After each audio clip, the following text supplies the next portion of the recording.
नमस्कार, आपका scientific health में स्वागत है।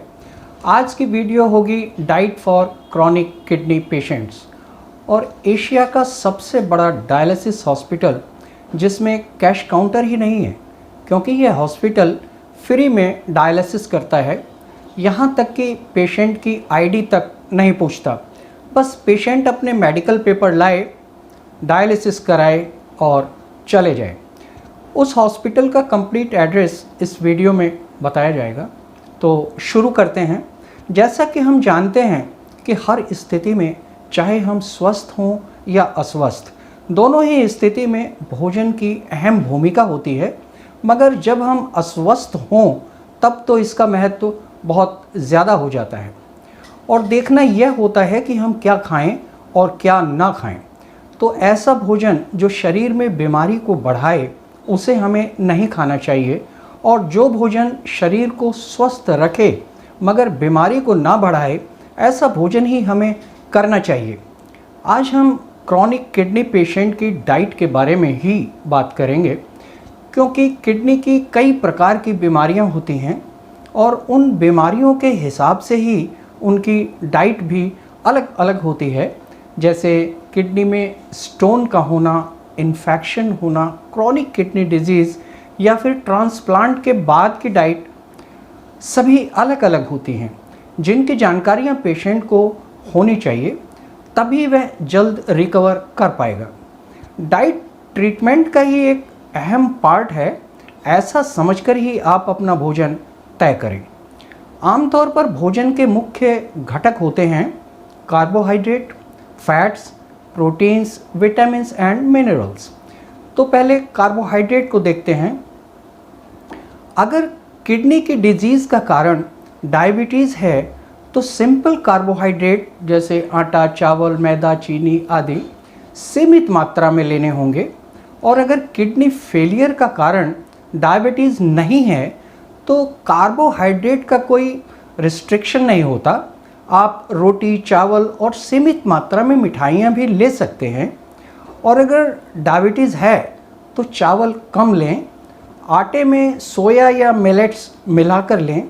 सोया में कुछ मात्रा में प्रोटीन भी होता है जिससे उसकी पौष्टिकता बढ़ जाती है और इस केस में उसकी ज़रूरत भी है। अब आते हैं फैट पर सॉरी।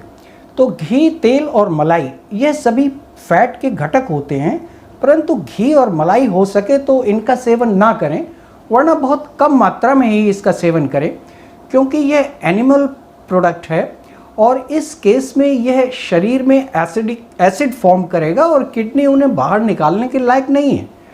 इसलिए इनका प्रयोग देखभाल कर करें।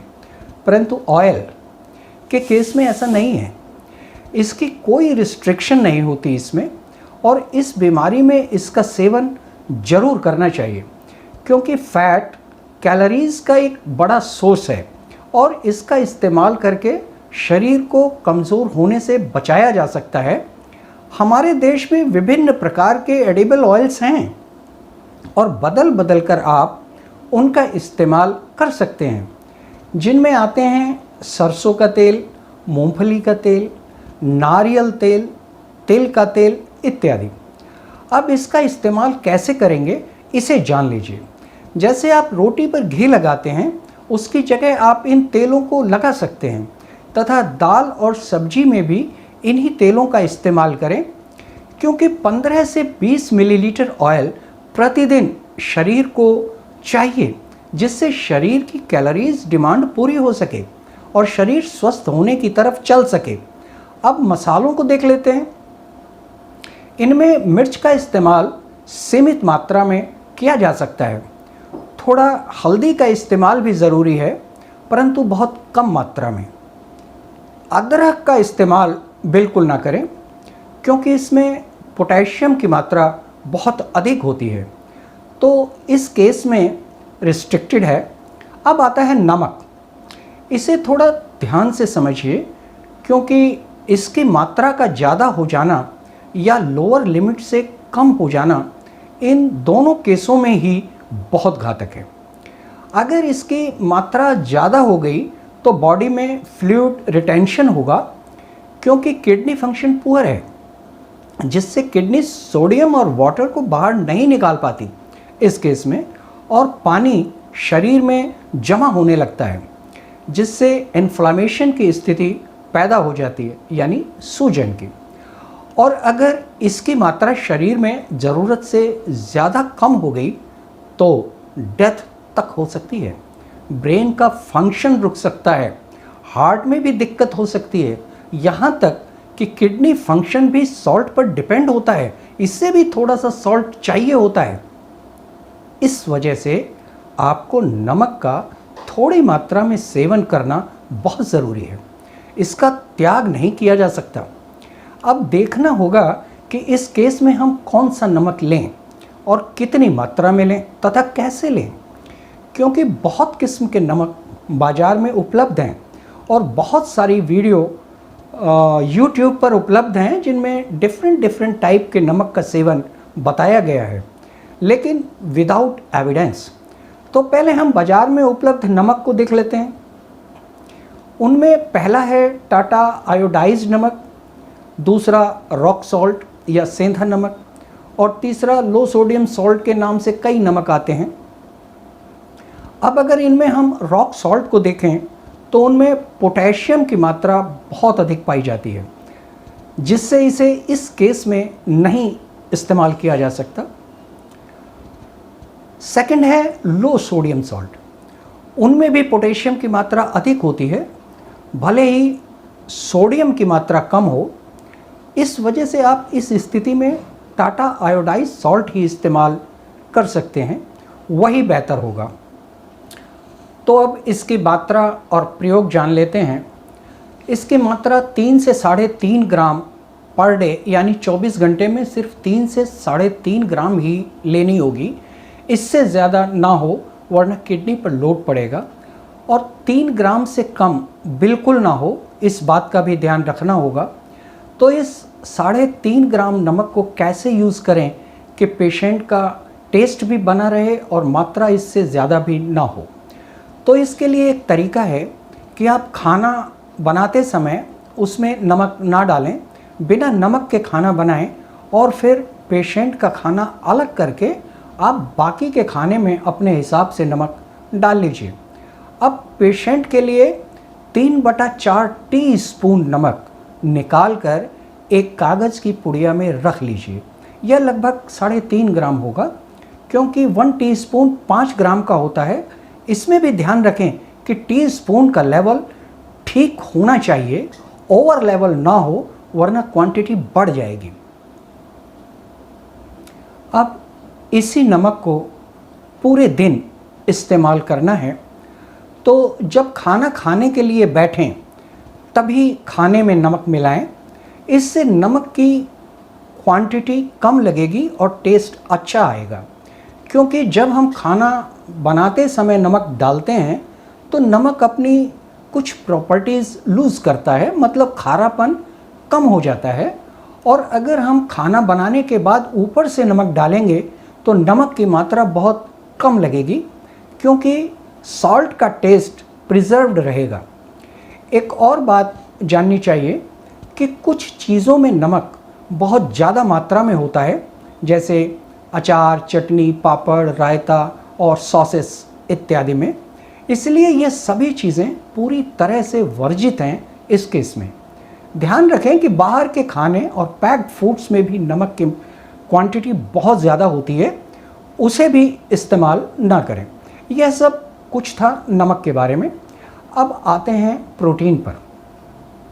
प्रोटीन के मामले में बहुत ज़्यादा मिसअंडरस्टैंडिंग है, पेशेंट को भी और उनके घर वालों को भी, क्योंकि इस केस में देखा गया है कि अक्सर प्रोटीन डाइट बंद ही कर दी जाती है, जो कि हेल्थ के लिए अच्छा नहीं है, क्योंकि शरीर की सारी डेंटिंग पेंटिंग मतलब रिपेयरिंग के लिए प्रोटीन बहुत ज़रूरी पार्ट है। अभी कुछ समय पहले साइंटिफिक स्टडी हुई जिसमें सीकेडी पेशेंट्स को 2 भागों में बांटकर एक को प्लांट बेस्ड प्रोटीन पर रखा गया और दूसरे ग्रुप को एनिमल प्रोटीन पर, और पाया गया कि जो ग्रुप एनिमल प्रोटीन पर था उसका किडनी फंक्शन बहुत तेज़ी से गिरा, यानी ख़राब हुआ। मतलब क्रिएटिनिन और यूरिया बहुत तेज़ी से बढ़े और जो प्लांट बेस्ड प्रोटीन पर रखे गए, जहां प्रोटीन की कोई ख़ास रिस्ट्रिक्शन भी नहीं थी, मतलब 1 ग्राम पर केजी वेट ले रहे थे, उनका क्रिएटिनिन लेवल बढ़ा नहीं, कंट्रोल में रहा, जिससे किडनी की हालत में सुधार हुआ। इसलिए इस केस में पेशेंट को टोटली प्लांट बेस्ड प्रोटीन पर ही रहना चाहिए। और जो लोग नॉनवेज को ज़्यादा पसंद करते हैं वह थोड़ा बहुत 10-15 दिन में एक बार ले सकते हैं, पर अगर ना लें तो ज़्यादा बेहतर होगा, क्योंकि यह एसिड जनरेटर होते हैं और किडनी इन्हें फिल्टर नहीं कर पाती इस स्टेज पे। अब प्लांट बेस्ड प्रोटीन को थोड़ा और गहराई से समझते हैं, क्योंकि इसके बारे में बहुत डाउट बना रहता है। इसमें आती हैं दालें, सोया, टोफू इत्यादि। इनमें जो प्रोटीन होता है वह अकेला प्रोटीन नहीं होता, प्रोटीन के साथ साथ इनमें फास्फोरस और पोटेशियम भी होता है, जो इस रोग में नुकसानदायक है, क्योंकि किडनी उन्हें फिल्टर करने की स्थिति में नहीं है। तो क्या करें जिससे फास्फोरस और पोटेशियम के बिना हमें प्रोटीन मिल सके? मैं बताता हूँ। दाल को जब हम बनाते हैं तो उसे लगभग आधा घंटा पहले भिगो कर रखते हैं, फिर बनाते हैं। लेकिन इस केस में दालों को लगभग 12 से 14 घंटे अगर हम भिगो कर रखें तो उसमें जो फास्फोरस और पोटेशियम है वह पानी में लीच आउट हो जाएगा और दालों में सिर्फ प्रोटीन बचा रह जाएगा, और यही हम चाहते हैं। तो जिस पानी में हमने उसे 12 घंटे तक भिगोया है, उस पानी को छान कर फेंक दीजिए और दालों को एक बार फिर से ताज़े पानी में धोकर बना लीजिए। अब इसमें सिर्फ आपको प्रोटीन ही मिलेगा। एक कटोरी दाल में लगभग 6 ग्राम प्रोटीन होता है, तो आप 2, 3, 4 कटोरी जितना चाहें खा सकते हैं, क्योंकि 1 ग्राम पर केजी वेट आपको खाना है। आपका वेट 50 केजी का है तो आप 50 ग्राम तक प्रोटीन ले सकते हैं, कोई रिस्ट्रिक्शन नहीं है। अब फ्रूट्स को देखते हैं, तो फ्रूट्स में पोटेशियम बहुत हाई होता है, इसलिए हमें वह फ्रूट्स लेने होंगे जिनमें पोटेशियम कम से कम मात्रा में हो। और ऐसे फ्रूट्स हैं सेब, पपीता, अमरूद, नाशपाती और अनानास यानी पाइनएप्पल। बस आप इन्हीं 5 प्रकार के फलों का सेवन करें। इसके अलावा जितने भी सीजनल फ्रूट्स हैं किसी का भी सेवन ना करें, और फ्रूट जूस तो बिल्कुल भी ना लें, क्योंकि यह कंसंट्रेटेड फॉर्म में होता है और पोटेशियम बहुत हाई होता है इनमें, तथा फाइबर होता ही नहीं, तो हर तरह से इस रोग में नुकसानदायक है। परंतु ये 5 प्रकार के फल डायबिटीज़ होने पर भी खाए जा सकते हैं, क्योंकि इनका ग्लाइसेमिक इंडेक्स बहुत कम होता है। अब मिनरल्स पर चलते हैं, तो इनमें फास्फोरस और पोटेशियम को छोड़कर बाकी किसी पर भी कोई ख़ास रिस्ट्रिक्शन नहीं होती। लेकिन पत्तेदार सब्जियों में पोटेशियम और फास्फोरस बहुत हाई होता है, इसलिए इन्हें भी लीच आउट करना पड़ेगा, जिसके लिए आप आधा घंटा इन पत्तेदार सब्जियों को बॉयल करें और उसके बाद निचोड़कर पानी को फेंक दें। फिर उसमें अपने हिसाब से हल्के मसाले डालकर सब्जी बना सकते हैं। आलू में पोटेशियम बहुत ज़्यादा होता है, इसलिए जब तक किडनी का फंक्शन इम्प्रूव ना हो जाए तब तक यही अच्छा है कि आलू को अवॉइड करें। तो यह सब कुछ था आपकी डाइट के बारे में, क्योंकि डाइट बहुत इम्पोर्टेंट पार्ट होता है ट्रीटमेंट का। अगर आप अच्छी डाइट नहीं लेंगे तो शरीर और इम्यून पावर दोनों कमज़ोर हो जाएंगे, जिससे इन्फेक्शन होने का ख़तरा बढ़ जाएगा।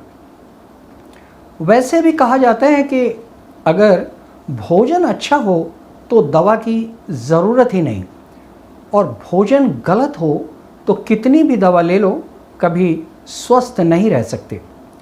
तो यह सब कुछ था भोजन के बारे में।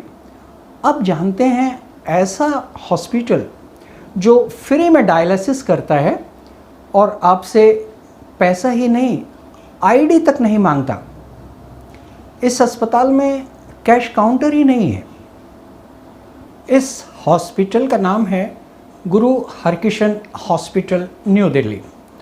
एड्रेस है near ring road, Vidyut Vihar, pocket A, sunlight colony, new Delhi 110014। 24 hours open है ये हॉस्पिटल।